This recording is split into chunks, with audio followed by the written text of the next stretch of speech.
Bah, salut Aminata. Salut Sabri. Merci franchement de me donner cette exclusivité-là. Je t'en remercie, ça me rend un petit peu fier, je te cache pas. Bon, cette histoire, elle est complètement dingue. C'est un film, on peut faire un film Netflix avec. Là, c'est la première fois que tu vas sortir du silence. Personne t'a entendu, on est bien d'accord? Non, pour l'instant, j'ai pas pris la parole. Là, c'est la première fois avec toi. Ça marche. Je te cache pas que j'ai regardé un petit peu à peu près tout. J'ai noté des questions, je vais te les poser. Si t'as pas envie de répondre, réponds pas. Ok, d'accord. D'accord? Pas de problème. On est sans filtre. Ok. Ça marche. Ma première question, c'est pourquoi les agresseurs te désignent comme la commanditaire? C'est qui? Est-ce que tu les connais? Non, je les connais pas. Je les ai jamais vus, jamais parlé. On n'a aucun lien en commun. Je connais personne de mon entourage qui les connaît. La ville de Villeneuve-Saint-Georges, je suis jamais allé. J'ai pas de lien avec eux. Après, pourquoi ils me désignent comme commanditaire? Bonne question. De ce que j'ai vu un peu par rapport à leurs déclarations, il y a énormément d'incohérences. Voilà, franchement, je comprends plus rien. Et puis, surtout, moi, c'est mon avis. C'est pas difficile. Ça fait 10 mois que dans les médias, on dit que c'est moi. On essaye d'orienter les choses pour dire que c'est moi. Ce qui est étonnant dans la déclaration de l'agresseur, celui qui a tapé Kiera, peu de ce que j'ai compris, c'est que en gros, il ne veut pas dénoncer la personne qui l'a envoyé faire cet acte-là, ce boulot, mais dans tous les cas, c'est pour Aminata. Donc j'ai peur de dire qui m'a envoyé, parce que j'ai peur des représailles, mais c'est pour Aminata. C'est un peu incohérent. Ouais, c'est vrai. Donc on est d'accord, tu les connais vraiment pas? Je les connais pas. Et ça a été établi par les enquêteurs. Je pense que voilà, ils ont essayé de voir si on avait quelque chose en commun, si j'étais déjà allé dans ce secteur-là, si je connaissais quelqu'un, si je les connaissais, si je rentrais en contact avec eux. Ils m'ont mis sur écoute pendant 10 mois. Ils ont sonorisé mon appartement, ma voiture. Sur ces 10 mois d'écoute, il n'y a aucune phrase qui me relie à l'agression. Je parle pas de ça, je n'ai jamais rentré en contact avec. Donc aujourd'hui, si j'aurais eu un lien avec eux, je pense qu'on aurait été au courant. Là, j'ai la deuxième question. Et ça rejoint ce que tu viens de dire, ok? Pourquoi les enquêteurs pensent que disent les agresseurs, c'est vrai? Pourquoi depuis 10 mois, ils disent que c'est toi? Moi, à mon grand étonnement, avec mes avocats, quand ils ont eu accès à tout le dossier, c'est qu'ils ont constaté que c'était essentiellement des actes de procédure me concernant en fait. Donc la seule piste qui a été explorée, c'est la mienne. On a dit qu'il y avait d'autres pistes qui ont été explorées et qu'on est revenu sur la mienne, c'est totalement faux. C'est que moi. Ah, ils sont restés que sur toi? Que sur moi. J'ai l'impression qu'il y a un acharnement, qu'on veut absolument que ça soit moi et qu'on essaye de regrouper beaucoup de choses pour essayer de montrer que c'est moi la coupable. Et donc juste le fait que les agresseurs disent mon nom, c'est parfait, nous on voulait que ça. J'ai l'impression parce que quand tu vois un peu tout ce qui a été dit, c'est pas cohérent. Toi, tu es enquêteur de police, si les agresseurs ils te disent c'est elle la commanditaire, mais c'est un tel qui nous a envoyé, tu te suffis de ça. Je sais aussi que j'ai été écouté pendant 10 mois, j'ai pas dit des choses gentilles sur eux. Forcément, après la garde à vue, il y a beaucoup de choses qui en ont découlé, qui ont été négatifs pour moi, pour ma famille. Donc, je t'avoue que j'ai répété plusieurs fois que je les détestais, que j'ai pas dit des choses gentilles. Ouais, ça, je pense que donc c'est un peu humain. C'est humain. C'est normal, mais ça a aussi un peu monté. Je pense l'attention et tout, etc. Même aujourd'hui, peut-être le fait que je prends la parole. Mais bon, aujourd'hui, je suis obligée. Il y a beaucoup trop de choses dites qui ont été dites, qui sont un peu fausses et modifiées, orientées toujours pour que je sois la bonne coupable, en fait. Ouais. Et il y a un truc qui m'interpelle, parce qu'on dit que quand ça s'est passé, cette histoire-là, c'est toi qui as ramené le truc entre Eric Abidal et Kiera, l'histoire qu'il y a eu. Tu as donné cette piste-là aux enquêteurs qui basculent là-dessus et pour qu'on croit que c'est la femme d'Abidal qui a fait cette agression. Ouais, il y a mon entourage qui m'en ont fait part de ça qui a été sorti dans les médias, ce qui est totalement faux. Là, on a eu un peu plus accès aux éléments, on va dire, de l'enquête. Et donc, mes avocats qui font un très bon travail, qui vont faire un bon travail pour essayer de démonter un peu tous ces soi-disant indices qui laissent penser que ça peut être moi parce que j'aurais orienté la piste. On a découvert que la première personne qui a évoqué le nom d'Eric Abidal dans les auditions, c'est Sakina Kershawi. C'est pas moi. Ah, c'est pas toi qui a commencé à parler de la... C'est pas moi. Okay. Pendant ma première garde à vue du mois de novembre, il y a d'autres coéquipières à moi qui ont été auditionnés.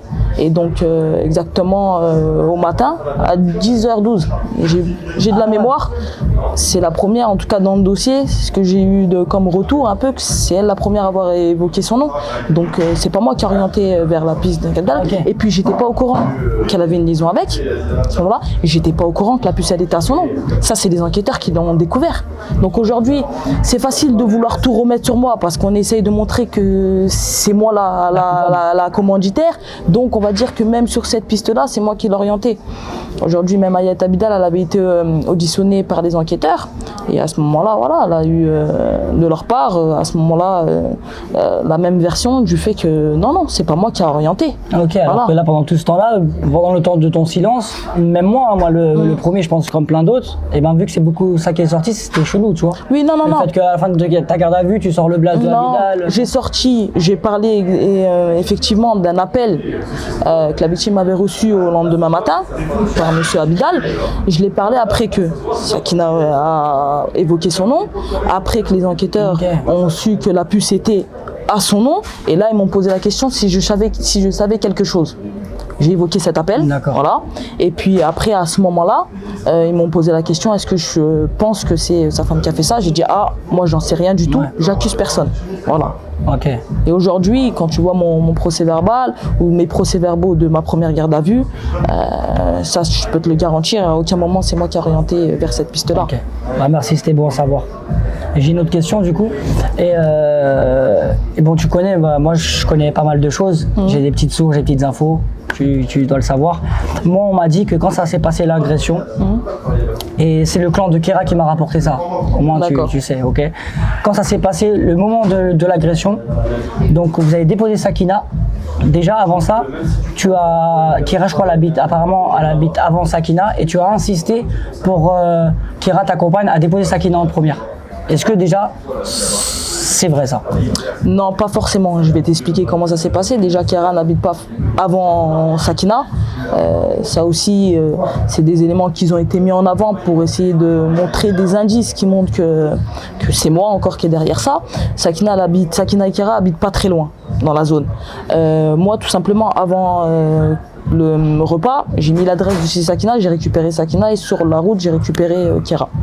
Donc, tout naturellement, quand on est sorti de là-bas, j'ai mis l'adresse de chez Sakina. Ok. Donc voilà, moi c'est ce que j'ai fait, c'est la version que j'ai donnée aux enquêteurs. Ok. Arrivé à Chatou, c'est vrai qu'à un moment donné, Kéra m'a demandé de la laisser là pour qu'elle puisse marcher. On est au mois de novembre, il est 22h, un peu plus de 22h, 22h30. Je lui ai dit non, tranquille, je la dépose, je la Voilà. dépose. J'aurais fait la Voilà. même chose. Ouais. Et puis, donc, j'ai pas insisté, ce qu'il faut. Et en plus, je peux pas. Il y a une enquête qui est en cours, il y a une instruction qui est en cours. Donc, il y a des éléments où je peux pas forcément en parler. Mais comme c'est des éléments qui ont été donnés dans la presse, je me permets de rectifier. Ok. C'est Sakina Kershawi qui le dit, pareil, dans son procès verbal aux enquêteurs, que c'est elle qui m'a demandé de la déposer en première parce qu'elle voulait voir la seconde mi-temps du match OM-Lazio. Ok. Donc voilà, donc moi je donne une version, Sakina Kershawi donne une autre, qui sont un peu concordantes, mais on va retenir que celle qui m'incrimine. Encore une fois, pourquoi? Ok. Pour essayer de montrer, regardez, c'est elle a insisté. C'est totalement faux. Et bah, suite à ça, donc du coup, vous déposez Sakina. Je te parle de la version que j'ai entendue, tu vois. Donc vous faites à peine 100 ou 200 mètres et tu roules petite allure, tu vois. Et c'est là en fait où les agresseurs ils viennent, qui frappent Kéra, Ambraoui. Et apparemment, toi, t'étais sans émotion. C'est ce qu'on m'a dit. Apparemment, t'étais sans émotion. Sakina, si je me trompe pas, est venue en courant. Elle a vu Kéra par terre, très sensible, très touchée de cette agression-là. Elle était vraiment dans l'émotion, tu vois. Et apparemment, toi, t'étais sans émotion et t'étais sur ton téléphone portable. Dis-moi juste la vérité si ça c'est vrai. C'est totalement faux, puisque Sakina était chez elle à ce moment-là déjà. Moi, il y a un agresseur qui est venu de mon côté, qui m'a secoué. Aujourd'hui, il est parti se rendre. Lui-même avoue avoir mis des coups. Donc voilà, donc déjà moi, j'ai pas été là attentiste à regarder ce qui se passait, c'est totalement faux. Ça a été très rapide, 20-30 secondes, ça a été très rapide. Donc c'est vrai qu'elle s'est fait frapper. Et au moment où ils sont partis en courant, elle s'est relevée directement, elle est rentrée dans ma voiture. Mais et elle avait la voiture, ils l'ont tiré de la voiture? Oui, ils l'ont tiré dans la voiture, ou ils l'ont dit sorte ça. Honnêtement, je peux pas te dire, mais en tout cas, oui, ça allait très vite. Ils l'ont sûrement tiré de la voiture. Donc il lui a mis des coups. Ça a duré 30-40 secondes à tout casser. Ça a été très rapide. Ils l'ont tapé. Enfin, il l'a tapé. Et du coup, au moment où ils sont partis en courant, ils ont dû voir une lumière ou quelqu'un arrivait, une voiture, je sais pas ce qui se passait. Ils sont partis en courant. Elle s'est relevée tout de suite. Elle est montée dans ma voiture. Elle avait la main en sang. Et elle criait. Donc à ce moment-là, je ne savais pas trop quoi faire. J'ai avancé, je me suis mis sur le côté. Le réflexe que j'ai eu, c'est que voilà, j'ai appelé Sakina. Ah, c'est toi qui appelles Sakina? C'est moi qui appelle Sakina. Okay. Donc là, elle ressort de chez elle. On fait demi-tour. Je fais demi-tour, je vais devant chez Sakina. Donc quand Sakina nous rejoint, Kera n'est pas par terre. Elle est déjà remontée dans ma voiture. Ouais, l'agression est déjà terminée. Donc je comprends pas pourquoi. Elle était pas en souffrance de ouf. Non, elle avait mal. Ouais, elle criait, elle avait mal à la main, elle était en sang. Ah, mais après, ça reste un truc de fou. Mais elle n'était pas par terre, à plus bouger, et que Sakina est venue la secourir. Et moi, j'étais dans ma voiture. Donc l'agression, 20-30 secondes. C'est ça, c'est encore, c'est une histoire Netflix racontée, et c'est pas vrai. Mais c'est bien toi, t'as de la peine et t'appelles Sakina directement. Oui, forcément. Tu sais pas quoi faire en gros. Ouais, sur le coup, tu sais pas quoi faire. T'es un peu tétanisé, tu sais pas quoi faire. Donc ça a été le premier réflexe, comme j'étais à côté de chez elle. Et puis, donc je l'ai appelé. Ok. Et par contre, après cette histoire, parce que moi je t'explique, c'est flou pour moi comme pour tout le monde, je pense, tu vois. Le truc qui a fait rebasculer, c'est que il y a eu des écoutes qui sont sorties apparemment. Et sur ces écoutes-là, tu haïssais, t'avais des mots de ouf contre Kera Amraoui. Donc ce qui fait, c'est vrai que c'est bizarre. Est-ce que c'est vrai déjà? Déjà, les écoutes, c'est après l'agression. C'est pas avant. Okay. Donc déjà, même au niveau de ces écoutes-là, je vois pas en quoi ça justifie que c'est moi qui ai commandité l'agression. Après, je suis partie en garde à vue. J'ai été partout affiché dans le monde. Ma mère, elle a pleuré. Mes proches, ils ont été touchés. Tu vas sortir, toi, à cause de cette affaire, et tu sais que peut-être que cette personne-là, peut-être, hein, voilà, moi, c'était mon ressenti à ce moment-là, à jouer sur le fait que tu fasses de la garde à vue. Tu vas dire des mots gentils. Et encore, même sur ça, je te dis honnêtement, Sabri, mon entourage ont été beaucoup plus touchés que moi par ce qui s'était passé. Ils lui ont peut-être voulu un peu plus, ils la prenaient pour responsable.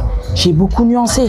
Le nombre de fois où j'ai dit ouais mais c'est pas elle, elle est quand même victime d'agression, ouais mais c'est les enquêteurs et tout, etc. Le nombre de fois où je l'ai dit, mais on va jamais le dire. On va toujours dire, à un moment donné, oui, je vais rentrer dans le sens de mon interlocuteur. Ouais, c'est vrai, t'as raison, tout. Mais sur 10 mois, il y a combien de phrases qui sont sorties? Mais j'ai insisté plusieurs fois pour dire, ouais, mais elle est quand même victime d'agression. Donc ça, il n'y avait pas de la haine, on essaye de le présenter comme ça. Mais encore une fois... T'avais le seum parce que J'avais le seum par moment. Parce que t'as fait une garde à vue pour rien. Voilà.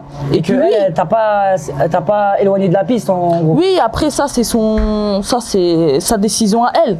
Mais encore une fois, quand tu parles avec quelqu'un qui est proche de toi, qui va te parler des fois mal d'une personne, qui va inciter, tu vas la défendre 2 fois, 3 fois. Mais la 4e fois, des fois c'est humain, tu vas rentrer dans le truc. Tu vois ce que je veux dire? Ça n'a pas été sans conséquence ce qui s'est passé. Mais c'était pas, comme ils ont dit, une haine progressive qui devient psychologique. Ce qui est bien dans cette affaire, c'est que maintenant, dans mon malheur d'avoir été mis en examen, on aura accès aussi, mes avocats, ma défense aura accès à tous ces éléments-là. Et tu pourras prouver que, pourquoi vous ne mettez pas ça? Là, elle n'est pas véhémente envers elle. Là, elle prend un peu sa défense. Ouais. Pourquoi vous ne le mettez pas? Non, parce que ça décharge. Donc encore une fois, c'était pour essayer de montrer une image de moi, pour constituer un mobile. Ouais, après ça a été médiatisé, donc si je comprends bien, ils ont trouvé une preuve, on reste sur Aminata quoi. En tout cas, le fait d'avoir partagé ces messages-là, ça t'a fait douter par exemple toi ou d'autres, vont se dire mais oui, il y avait de la jalousie, elle l'a haïssé, donc... Ça porte à confusion. Moi, je pense qu'il y en a beaucoup qui pensent comme moi.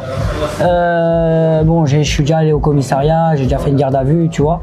Moi, à ce moment-là, je me suis dit, vu que c'est après, dès que j'ai su que c'était après l'agression, je me suis mis dans une position de si je suis vraiment innocent et que ça m'arrive et que je suis avec mon copain, il m'écarte pas de la piste. Parce que moi j'ai vu comme ça.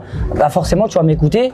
Là je vais y aller, tu vois. Ah oui. Donc là, même si ça veut pas dire que c'était forcément une bonne chose. Et encore une fois, je suis pas en train de dire j'ai été une personne très gentille, j'ai jamais rien dit de tout ça. Non, ça a été le cas, mais pas que. Mais on va pas montrer ce que j'ai dit pour nuancer. Moi, on va toujours montrer pour montrer. Regarde, là ici, elle était diabolique envers elle. C'est pas la réalité.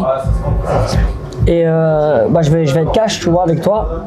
Moi, si je me mets à ta place et j'ai rien fait et je vois tout cet acharnement médiatique sur moi, je pense pas que j'aurais supporté. Parce que moi j'ai suivi cette histoire comme tout le monde, tu vois, qui nous regarde là. J'ai suivi TPMP, BFM, 7 à 8, j'ai tout suivi. Comment tu as fait pour supporter cet acharnement-là? Ça a été dur, c'était difficile, pour toi c'était normal. Pourquoi tu mets du temps aussi à sortir de ce silence-là? C'est juste ces questions-là que j'aimerais te poser.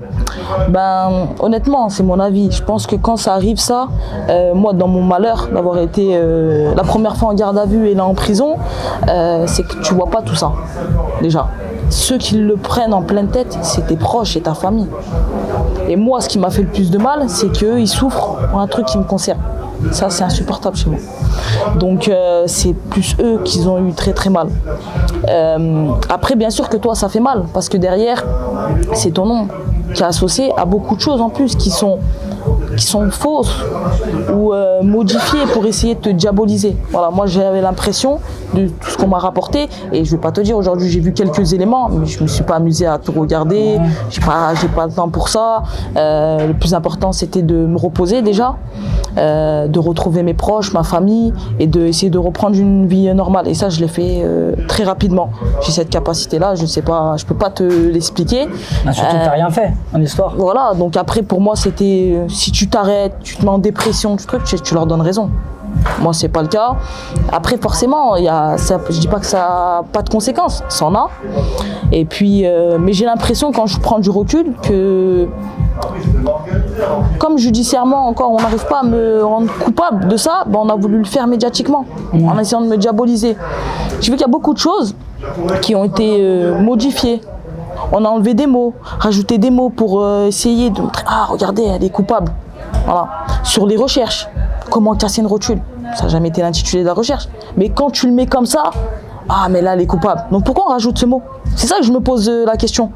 Il y a des propos qui ont été divulgués concernant des écoutes. Où des fois on m'a approprié des propos, c'était mon interlocuteur qui le dit. Un exemple, le club il est à nous frère, j'ai jamais dit ça, c'est mon interlocuteur qui le dit, on va dire que c'est moi. J'ai vu aussi sur TPMP au passage de mon avocat, parce que ça je l'ai vu, je l'ai regardé, qu'il y avait des messages qui étaient diffusés en amont, où c'était moi soi-disant qui parlait, qui disait ouais je vais me rapprocher d'elle pour prendre sa place. Mais ça fait 4 ans que 4 ans avant je partais en vacances avec elle. Ça veut dire qu'il y a 4 ans, j'ai déjà imaginé de me rapprocher d'elle, d'aller en vacances avec elle, et je savais qu'en 2021, on allait être dans le même club pour lui prendre sa place. Ouais. C'est de la science-fiction, et voilà, c'est ça qui fait mal, c'est qu'on va m'approprier des termes, des trucs qui sont même pas les miens, pour essayer de me diaboliser et me rendre coupable. J'avais vu aussi, sur RMC Sport, qu'il y avait une histoire d'appel de corbeau, en fait. Ouais, j'ai parlé ça aussi. Et qu'on a dit qu'on a retrouvé le numéro dans ma voiture. C'est totalement faux. Après, il y a des choses. Je crois un truc comme ça, non? Non, dans le tableau de bord de ma voiture. Ouais, tableau de bord. Ce qui est totalement faux. Après, il y a une instruction qui est en cours, je ne peux pas rentrer forcément dans les détails, mais ça, c'est totalement faux. Et pareil, on insiste pour dire que cette personne-là qu'on soupçonne, hein, parce qu'aujourd'hui, c'est même pas établi que c'est sûr que c'est lui qui a passé les appels. Je vais pas dire son nom pour voilà, la personne et tout, etc. Mais que c'est lui qui a passé cet appel-là et que c'est un proche d'Aminata. Mais aujourd'hui, c'est établi que lui, c'est un ami à moi, c'est un ami aussi de la victime, que j'ai connu à travers la victime en plus. La première fois que je l'ai vu, c'était avec elle. Le corbeau. Le soi-disant corbeau. Aujourd'hui, c'est ce que les enquêteurs ils pensent que c'est lui. M'ont dit que c'est mon ami, alors que c'est l'ami de moi, mais c'était aussi l'ami de la victime avant cette affaire. C'est l'ami d'autres joueuses de foot, mais on va dire que c'est exclusivement mon ami pour montrer encore, regardez. Ouais. Alors que forcément, tu l'as connu par le bien de Keira, la victime. Oui. Okay. Et il y a d'autres joueuses aujourd'hui de football qui le connaissent et ils ne se cachent pas publiquement. Hein. On le voit sur les réseaux, on le sait, il connaît d'autres joueuses. Mais regarde, on essaie de dire que c'est exclusivement mon ami pour encore une fois essayer de dire, regardez, c'est pas un hasard. S'il est sûrement mêlé à cette affaire, c'est encore un proche d'Aminata. Ah oui, mais parce qu'il y a eu un truc qui est sorti, je crois, ils avaient mis ça parce qu'apparemment, je crois qu'il avait acheté un truc à ton frère ou petit frère, non, ça n'a rien à voir. Si, c'est vrai en plus, oui. Ça a été dit ça dans les médias, j'étais pas au courant. Mais les enquêteurs, ils savent aussi tout ce qu'il a acheté à la victime. Ok. Ah bah oui. Ils sont au courant aujourd'hui, ils savent tout ce qu'il a acheté à la victime, mais ça on ne mentionne pas. Ok. Et tu as parlé d'un truc où je vais revenir, parce que c'est vrai que ça a fait beaucoup de bruit. Tu as parlé de rotules cassées. Parce qu'ils ont dit que sur ton ordinateur, apparemment, ou je sais pas. Ouais, la veille de l'agression. Voilà, la veille de l'agression, il avait écrit comment casser une rotule et faire un cocktail de médicaments explosifs ou je sais pas quoi. C'est pas totalement la vérité en fait. Il y a une recherche qui a été faite par rapport à une rotule qui n'est pas du tout comment casser une rotule. Ça a été fait déjà, ça n'a pas été fait la veille de l'agression, ça a été fait bien des jours avant. Donc encore une fois, on va pas mettre la bonne temporalité pour essayer de faire croire que après c'est pas moi qui ai agressé Keira. Et en fait, on dit que je suis intelligente pendant 10 mois. Pour pas dire un mot de l'agression pendant 10 mois d'écoute, mais je suis bête pour taper cette recherche la veille de l'agression pour dire en fait c'est moi. Non, ça a été une recherche qui a été faite qui ne concerne pas du tout l'agression. Oui, mais on essaie pas. Ça concernait quelqu'un qui concerne pas du tout l'agression. Mais encore une fois, on essaye de le mettre en scène pour montrer regardez, c'est elle. Et cocktail médicamenteux, oui, j'ai fait une recherche qui concerne pour savoir si tu mélanges deux médicaments, ce qui peut être dangereux ou quoi, mais elle s'est fait empoisonner. C'est quoi le rapport avec l'agression en fait? Mais encore une fois, on va mettre ça en avant pour essayer de dire, regarde, il y a des indices encore que c'est elle et tout, etc. Mais c'est là où ils sont forts. Parce que je trouve que moi, quand j'ai vu ça, j'ai dit, ah ouais, c'est toi. Tu vois, je veux dire, t'as un conduit cassé, on a voulu l'agresser, tu vois. Tout était un petit peu chelou. Et du coup, le fameux César, que j'ai vu aussi sur TPMP, il allait sur ce plateau, c'est ton agent? Parce qu'ils disent agent officieux, je comprends pas. Est-ce que c'est ton agent déjà? Non, c'est pas mon agent, c'est le conseiller sportif de Khadija Toujani, qui est une très bonne amie à moi depuis de longues années, et ma coéquipière, et Marie-Antoinette Katoto. César, c'est comme un grand frère. Parce que c'est le concubin de Kadji, donc on a passé pas mal de moments ensemble, forcément, on est même partis en vacances ensemble, avec Kadji, avec d'autres copines, donc il a toujours donné, depuis des années, il m'a toujours donné des conseils en tant que frère, on va dire, et qui suit beaucoup la section féminine du PSG. Il vient à beaucoup de matchs, et donc il donne des conseils. Donc sur ça, oui, il m'a donné pas mal de conseils, mais ça n'a jamais été mon agent officieux. Okay. Ça, c'est faux, mais encore une fois... Parce qu'apparemment, vous avez manigancé pour... pas escroquer, parce que c'est fort, mais vous avez manigancé pour influencer le club à ta prolongation. Mais là où je te coupe, c'est que moi, en interne, je savais que tu étais en voie de prolonger. Ça, je le savais, tu vois. Mais... je sais pas après comment vous discutez, comment ça se passe. Est-ce que déjà c'est vrai, vous avez manigancé un truc pour mettre le club à genoux? Et je pense que personne pourra mettre le club à genoux. Ça, je te le dis clair. C'est faux ça. Non, c'est faux. Je vais t'expliquer ce qui s'est passé. C'est que, en fait, juste avant cette agression, j'ai un message vocal de ma représentante. On avait la même à ce moment-là avec Keira. Donc j'ai le message vocal de ta représentante. Voilà. Qui m'annonce que le directeur sportif et le coach sont très contents, très satisfaits de mon travail, de mon professionnalisme, de mes performances et qui veulent me faire une proposition de prolongation de saison. Voilà. Donc après c'était juste avant l'agression. Donc encore une fois, ça, les enquêteurs ils ont ce message-là, parce qu'ils l'ont trouvé dans mon téléphone. Mais tu vois, il n'est pas mentionné dans le dossier.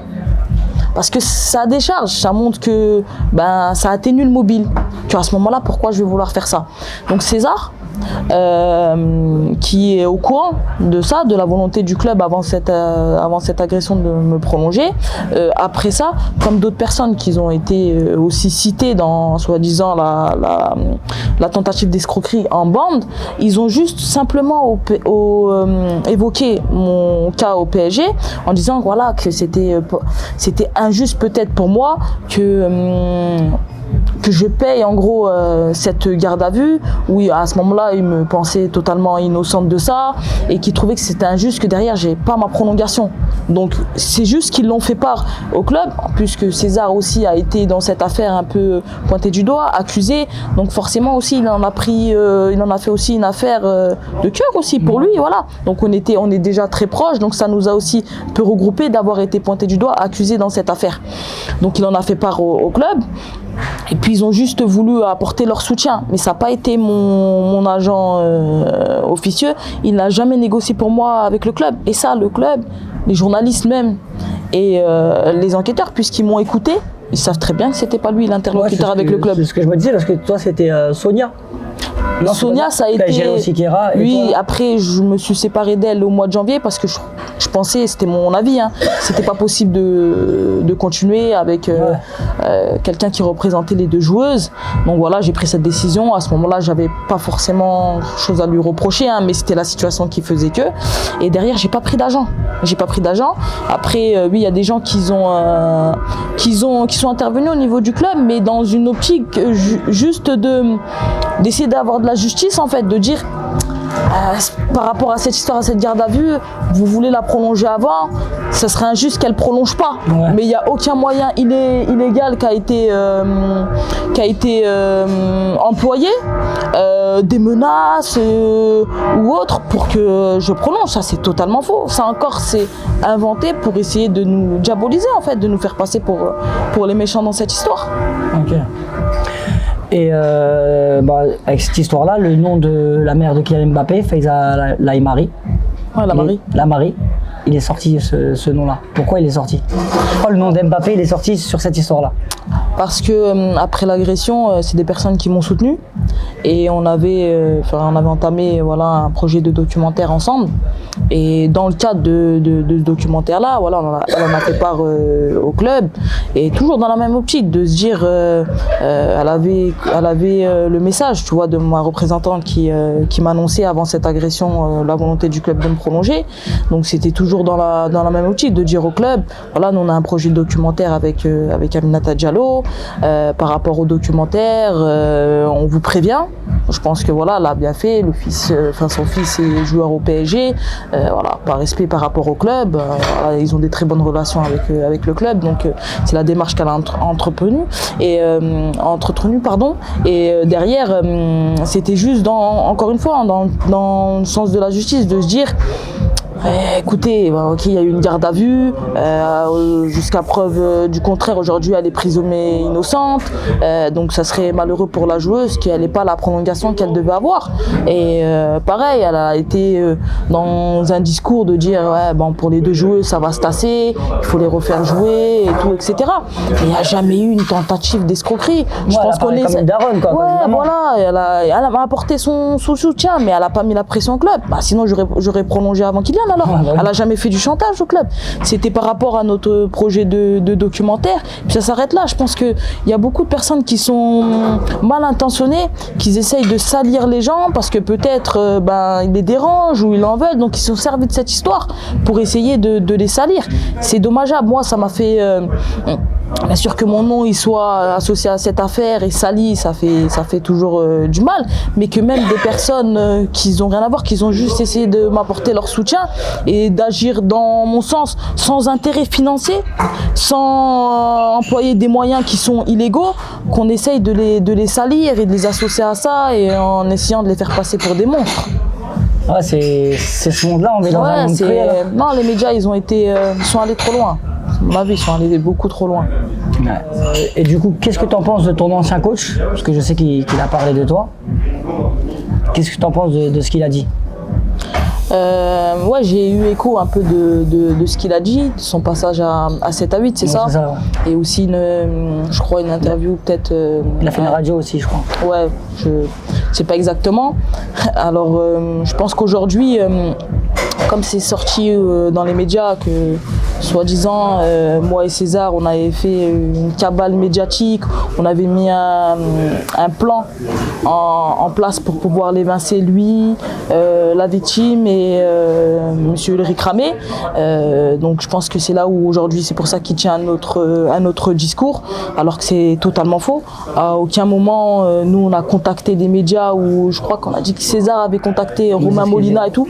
Bah déjà, l'information où c'est sorti que lui, il a eu peut-être des gestes déplacés envers une joueuse mineure à ce moment-là, c'est pas Romain Molina, je crois, qui le partage, c'est Vanessa Lemoine. Et bon, voilà, c'est Vanessa Lemoine. Et à ce moment-là, les enquêteurs ont mis sur écoute. Donc chez moi, ils entendent. Je me souviens, j'en parle avec César. Je dis, t'as vu ce qui est sorti? Tu penses c'est qui l'a partagé et tout. Donc c'est pas nous. C'est pas nous. Aujourd'hui, on essaye de tout me remettre sur le dos, en fait. Ouais, voilà. En fait, tu savais toute cette histoire, mais c'est sorti, mais ça n'a rien à voir. Je venais de l'apprendre. Hein. Okay. Moi, j'étais pas au courant en début de saison. Et d'ailleurs, la preuve, dans ma conversation avec César, je me dis, putain, j'ai vu que c'est dans le cadre de l'enquête dans l'affaire de Kéra, de l'agression, que les enquêteurs ont ouvert une information judiciaire. Et du coup, je me dis, mais tu penses, ils l'ont vu où? Dans les messages de qui? Ah, c'est bizarre quand même, hein. Il y a des choses pas claires et tout, etc. Donc à ce moment-là, moi, je suis étonné que ça sorte. Et donc c'est pas nous qu'on l'a fait sortir dans les médias. Aujourd'hui, ils pensent que c'est nous qu'on l'a fait sortir pour pouvoir l'invincer. Et après, il dit qu'il est content de ne pas avoir cédé à la pression. À la sortie de la garde à vue, au mois de novembre, je vais être cache-pistache. Moi, j'ai eu une conversation avec lui. C'était le premier qui voulait s'en débarrasser à la trêve. Ah, il voulait plus de Kéra à la trêve? Il voulait plus de Kéra à la trêve. Il me l'a dit à moi, il me l'a fait comprendre. Moi, il m'a dit cash, en fait. Ami, pour moi, je peux pas garder les deux joueuses. Parce qu'on joue le même poste et tout, etc. Et à la fin de la conversation, il me dit, j'aurai pas cette conversation avec l'autre. Okay. Ça laisse sous-entendre. Derrière, je sais qu'il a parlé à Kadi, à Marie et à d'autres membres du staff du PSG, du membre du PSG, où il disait la même chose. Hein. Et donc finalement, c'est le directeur sportif qui lui, était resté sur ses positions depuis le départ. Il voulait que toutes les deux on reste au club et qui pensait qu'avec le temps, la situation allait se tasser. Voilà, c'était la position d'Ulrich Ramé. Donc aujourd'hui, c'est facile de faire croire l'inverse. Et toute la deuxième partie de saison, il a passé son temps à aller voir Khadija Toudjani, à Marie-Antoinette Katoto, en disant les filles, j'ai besoin de vous, je sais que c'est pas facile, en employant même des mots qui sont pas très sympas envers la victime et en disant de toute façon à la fin de saison, moi avec le club ça va être moi ou elle. Hein. Donc aujourd'hui, c'était après l'agression ça. C'était après l'agression pendant toute la deuxième partie de saison. Donc après aujourd'hui, je pense qu'il jouait un peu sur les deux tableaux. C'est facile quand on laisse sous-entendre que c'est nous les méchants de dire ah moi j'avais pris parti et je suis content que d'être resté sur mes positions, ce qui est totalement faux. Et aujourd'hui, peut-être qu'il nous en veut ou il pense que c'est de notre faute qu'il a été évincé du PSG. Non, encore une fois, moi par rapport déjà à la joueuse, je trouvais que c'était pas bien que ça sorte dans les médias. Oui. Autre que lui, la joueuse qui était à ce moment-là, enfin qui était très jeune. Par rapport à elle, je trouvais que c'était pas une bonne chose. Et ça, je le dis hein, dans mes conversations. Donc, on a les écoutes de ça. Donc ça, je le dis. Et puis derrière, ce qui s'est passé, c'est qu'il y a des membres du club qui sont venus quand c'est sorti médiatiquement pour interroger certaines joueuses. Et il y a d'autres joueuses qui se sont plaintes du comportement du coach. Voilà. Okay. Qu'aujourd'hui, qui ont quitté le club. Et c'est ce qui a fait qu'il a été mis à pied. Et ça, c'est nous aussi. Ça, c'est moi. Okay. Ça, c'est pas nous. Ils ont remis ça sur toi. Bah aujourd'hui, on remet tout sur moi. Voilà. On laisse sous-entendre que c'est moi qui a fait sortir ça médiatiquement pour... T'es Pablo Escobar là, bah, tout c'est moi en fait, mais c'est facile en fait. Mais non, chacun doit prendre ses responsabilités. Je vais pas laisser qu'on me remette tout sur le dos. Voilà. C'est tout à fait normal. Et donc toute la cabale médiatique contre Kéra Amraoui, sur les audios dévoilés, sur sa vie privée dévoilée, sur la relation avec Eric Abidal qui a été dévoilée. Ce qu'on entend et ce qu'on a vu, c'est toi qui as balancé tout ça pour créer un acharnement contre elle. Ah, ça c'est facile parce qu'encore une fois, comme on me désigne comme commanditaire de son agression et que j'ai essayé de détourner le truc, on va dire que c'est moi. Mais c'est pas moi. Moi ces audios-là, je les avais pas. Et puis je pense qu'elle sait très bien d'où ça vient. Parce que la personne qui les avait et qui les a fait fuiter un blogueur, elle s'en est pas cachée. Okay. Tu vois, et même après publiquement, elle a eu des interviews, elle a dit clairement. Donc elle sait très bien que c'est pas moi. Mais encore une fois, on essaye de dire que c'est moi, parce que ça va toujours dans le sens où ah regarde, elle a tout manigancé ça et tout. C'est pas moi. C'est pas moi. Et je sais que pareil, on pense que c'est moi et César. Il y a eu un journaliste qui s'appelle Stéphane Selami, en fait, qui avant travaillait à l'équipe. C'est lui qui avait fait le premier article là, quand j'étais en garde à vue, quand j'ai fait les unes de l'équipe. Maintenant, il est au journal du dimanche. Donc si tu regardes bien, maintenant c'est le journal du dimanche sur cette affaire qui font les premiers articles ou qui font des articles à charge contre moi. Et lui, au mois de juin, avait contacté moi, mon avocat, pour essayer de faire un article en fait sur nous, en disant qu'on essayait, ce qui a été dit là en fait, de faire du chantage au PSG avec la prolongation de Marika Toto et la mienne, que la cabale médiatique c'était nous et notre entourage.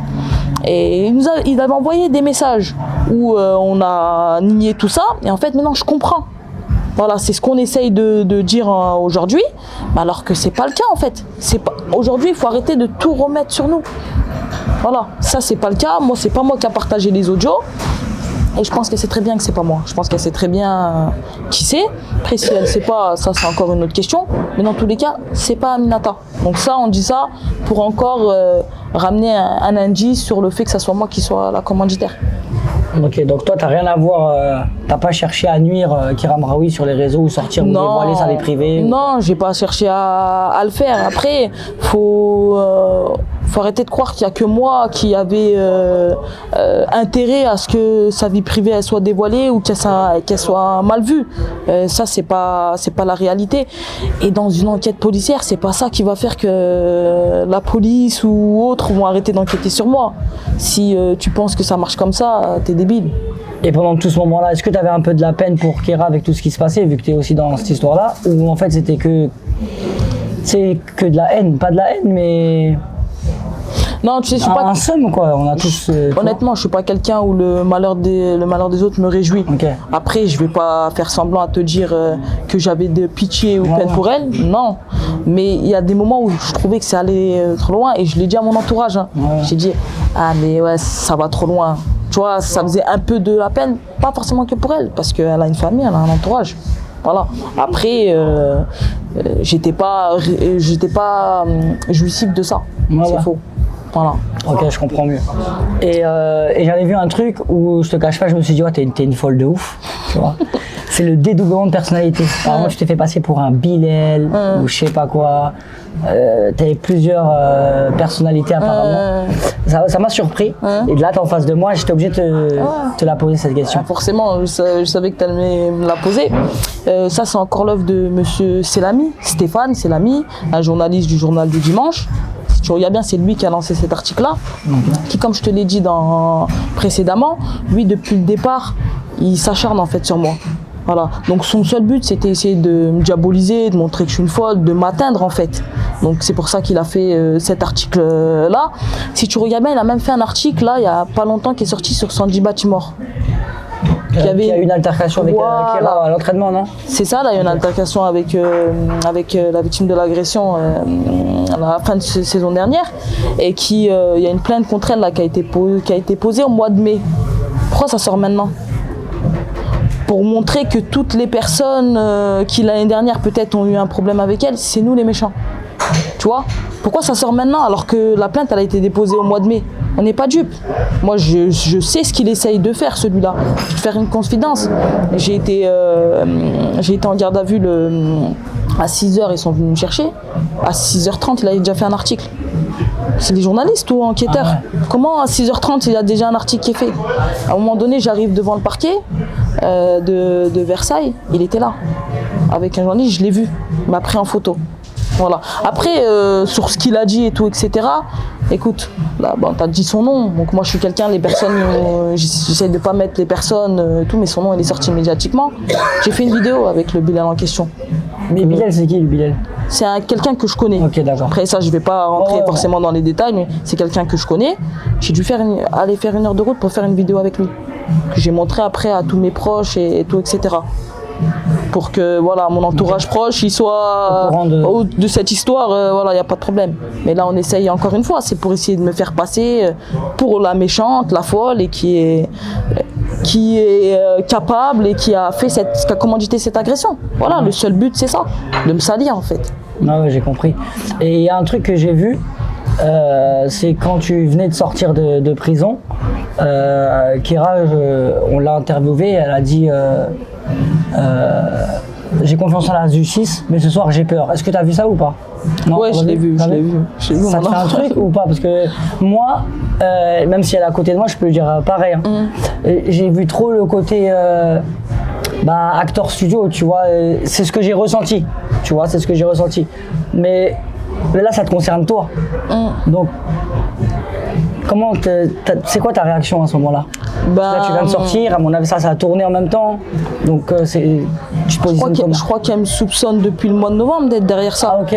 Non, mais je crois, hein, de ce que j'ai compris. Et puis, si on n'avait plus contact, c'est qu'elle me soupçonnait. Voilà. Mais pendant 10 mois, je l'ai vue tous les matins. Elle n'avait pas peur à ce moment-là. Ouais. Donc, pourquoi aujourd'hui, elle aurait plus peur? Après, peut-être, ça, il faut lui poser la question. Ouais, hein. ouais. Non, mais c'est voilà.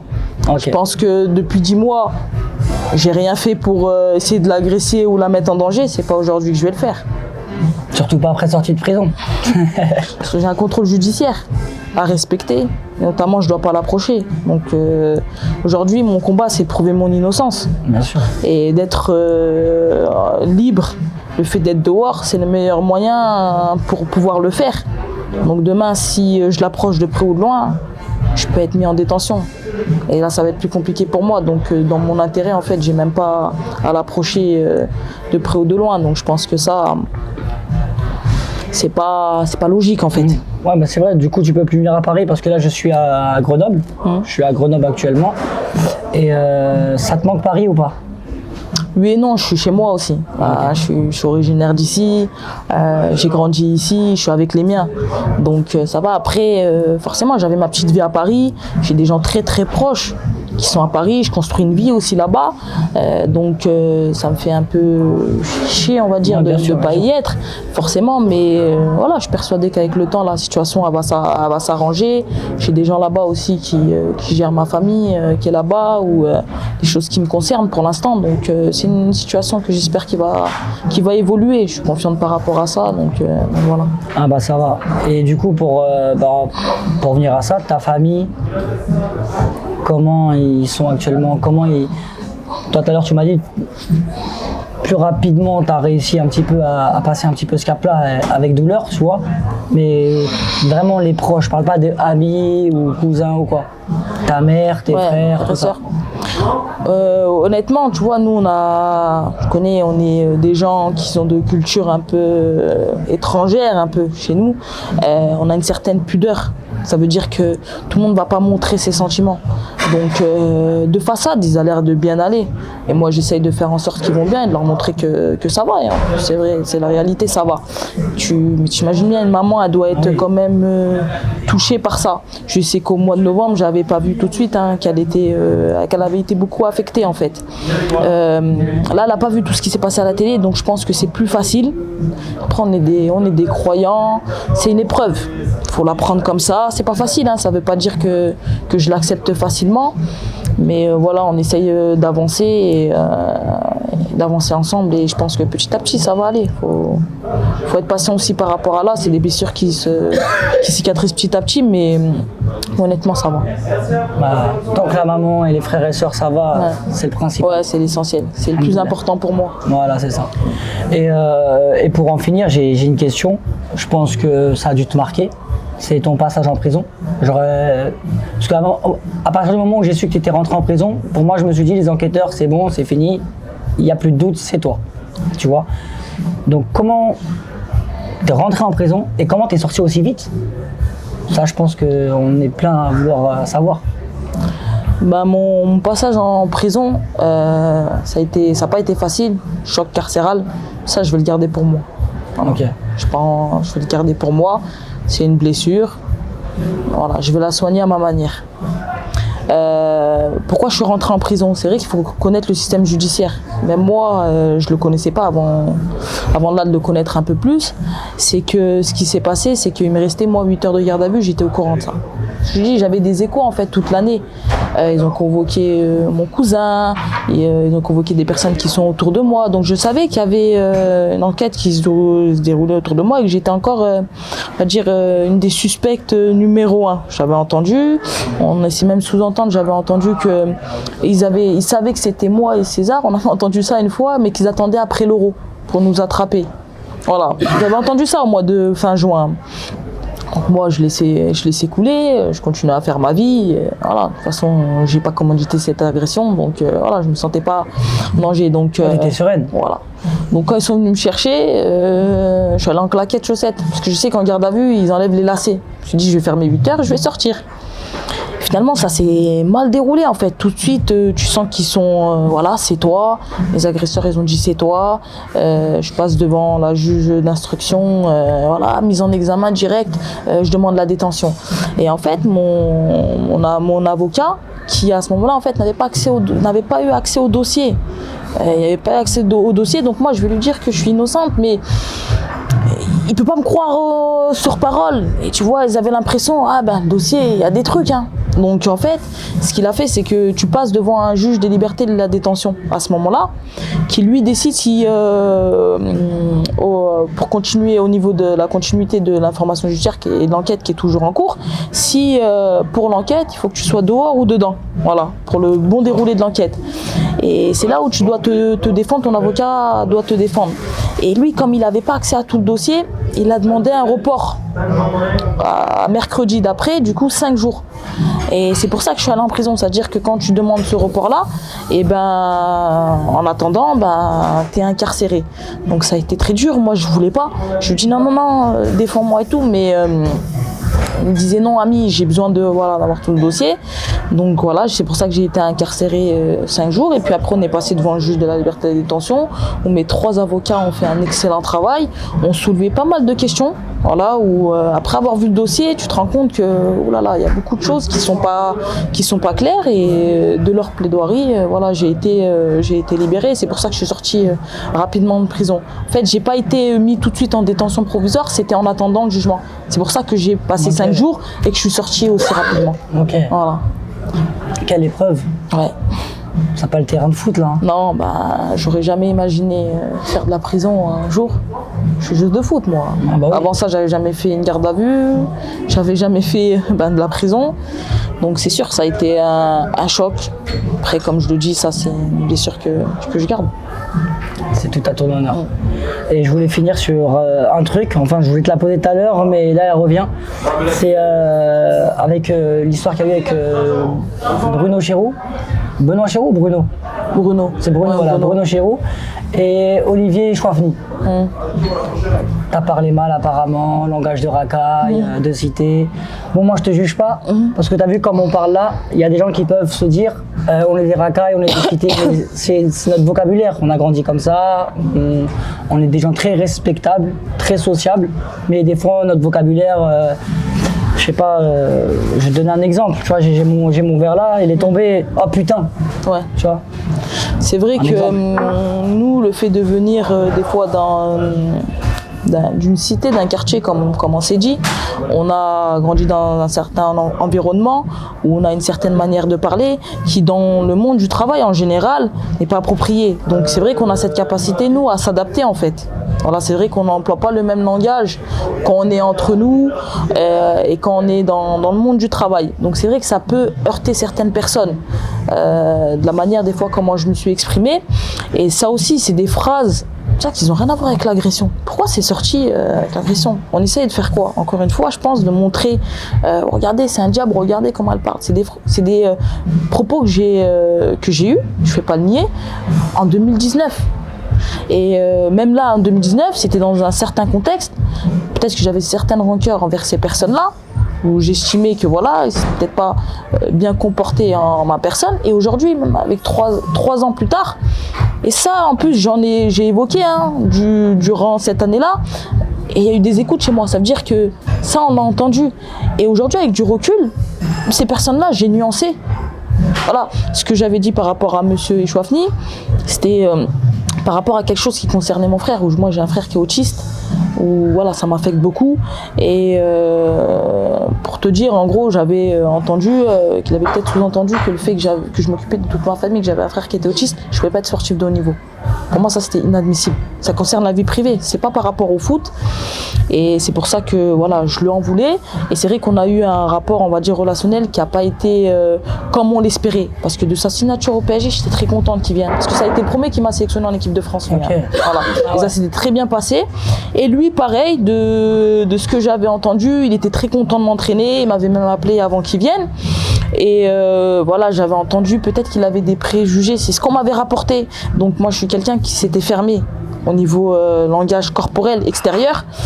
Et lui, c'est peut-être aussi quelqu'un qui avait besoin de sentir amour un peu de ses joueuses et tout, etc. Donc moi, je me suis fermée et s'est dit, oh là là, ça va être quelqu'un, voilà, ça va être tendu.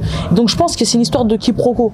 Aujourd'hui, c'est mon analyse. Donc avant, je lui remettais peut-être tout sur le dos et ça fait depuis bien longtemps qu'aujourd'hui, je me dis que les torts ont été partagés, que j'aurais dû peut-être faire autrement. Et ça, c'est une réalité, hein. Je te dis pas ça aujourd'hui pour me dédouaner. Mais là encore, on essaie de montrer une facette de moi, alors que dans les écoutes, on l'entend que je parle de ça. Donc aujourd'hui, je suis un peu plus nuancée sur cet épisode-là, sur ce rapport relationnel que j'ai eu avec ce coach-là, où je pense qu'il y a eu un quiproquo et que je ne l'ai pas compris, il ne m'a pas compris.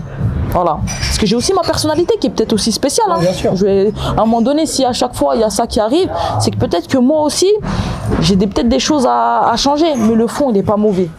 Et Bruno Chéroux, c'est pareil, c'est une phrase sortie de son contexte où je parle avec un interlocuteur qui voilà, est un peu hostile, on va dire, envers lui, mais ça reste dans la relation conseiller, tu sais, sportif, tu sais comment on parle dans le monde du football.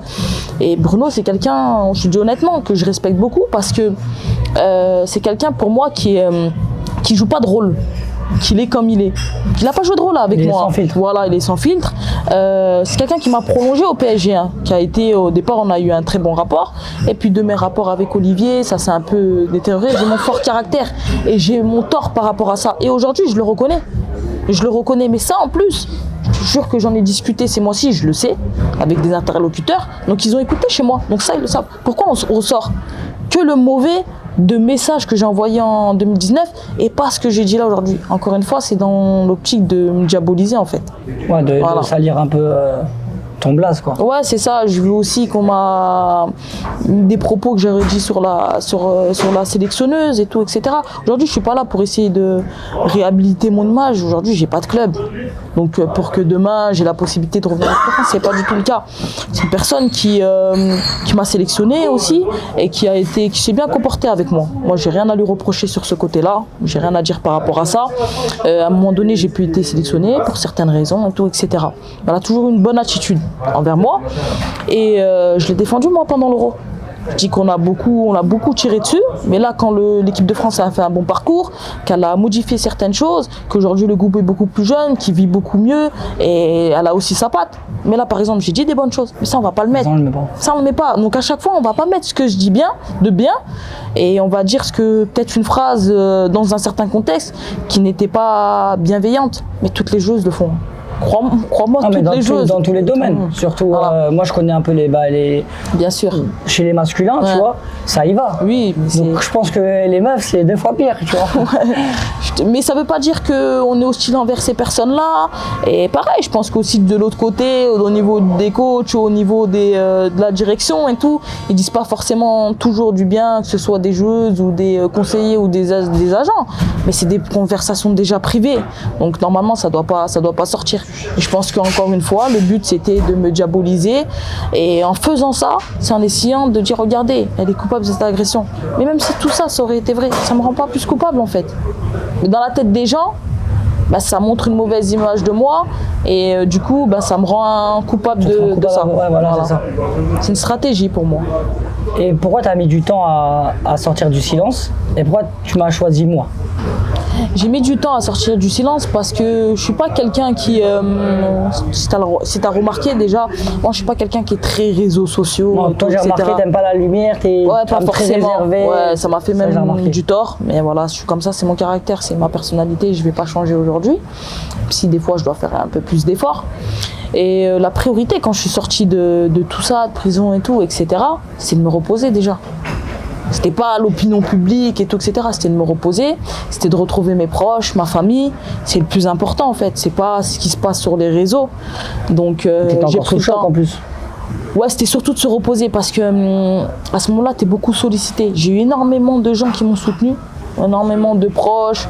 Il y a beaucoup de gens qui m'aiment. Ah bah oui. C'est dans ces moments-là que tu te rends compte. Et ça fait du bien aussi. Mais du coup, t'es sursollicité et t'as pas le temps de te reposer. Parce que tu as tout le monde qui t'appelle, il y a tout le monde qui veut venir te voir, donc tu te reposes pas. Donc il fallait que je me repose. J'avais 2-3 choses à gérer aussi. Je suis passée en appel. Donc voilà, il y avait ça. Et puis après, il y avait voilà, de se retrouver avec les proches, la famille. Et puis dans un second temps, ben, là oui, à un moment donné, j'estimais qu'il fallait que je prenne la parole parce qu'il y a beaucoup trop de choses fausses qui ont été dites en fait. Donc il fallait que je prenne la parole. Et en parlant de proches, je sais que tu as été, puisque tu parles de proches et de soutien, tu as été très soutenu par Marie-Antoinette Katoto et Kadi, qui ont fait le A en équipe de France. Ouais, durant l'année. Ouais, ça c'était envers toi du coup, parce que je sais qu'ils... Oui, c'est vrai qu'ils m'ont beaucoup soutenu parce qu'encore une fois, eux ou leurs proches ont été un peu accusés dans cette histoire. Donc c'est pas anodin en fait qu'ils m'ont soutenu publiquement. C'est qu'eux, ils ont été auditionnés, c'est que leur conseiller sportif et mari en plus de l'une a été accusé et convoqué. Donc c'est pour ça que publiquement ils m'ont aussi soutenu parce que pour eux on avait un peu le même combat. Okay. Et c'est surtout pour ça, je dis pas que si peut-être que si elles auraient pas été convoquées ou mis dedans, pas sûr qu'ils m'auraient soutenu publiquement. Il y a beaucoup de joueuses donc je suis très proche qui m'ont soutenu, mais pas publiquement, voilà, et qui me soutiennent encore aujourd'hui, voilà. C'est des filles dont je suis très proche et que la relation n'a pas du tout changé et qu'ils ont pas douté de moi, mais elles, ils ont pris ça aussi publiquement, enfin ils ont apporté leur soutien publiquement parce que elles ont été eux ou leur entourage accusés de près ou de loin dans cette affaire. Donc c'est sûr que ça nous a rapprochés, on va pas le mentir, ça nous a rapprochés. Aujourd'hui c'est des rapports qui dépassent le cadre du football. Ouais, bah oui. Après aujourd'hui par rapport à mon contrôle judiciaire, je peux pas rentrer en contact avec. Avec donc, depuis, je peux pas. Ah ouais. Ah ouais, avec pas mal de joueuses du PSG, enfin tous les joueuses du PSG et les membres du staff et tout, etc. Donc mais elles me soutiennent de loin, ça j'en suis persuadée. Et pour finir avec ça, personnellement, tu comptes reprendre le foot? Parce que j'ai lu, tu avais arrêté le foot, tu voulais mettre un stop à tout ça. Moi, je trouve ça bête, je te dis en face. T'as quoi, 27 ans? Ouais, c'est ça. 27 ans, t'es en bonne santé, ta famille, elle est là, je pense qu'elle a besoin de toi. Pourquoi tu vas arrêter? Là, si je comprends bien, t'es innocente, t'as rien dans cette affaire, c'est une histoire de foot, t'as parlé d'épreuves tout à l'heure. Pourquoi tu vas arrêter? En fait, au moment donné où ça m'est passé par la tête, c'était il y a bien des mois, en fait, bien des semaines en arrière.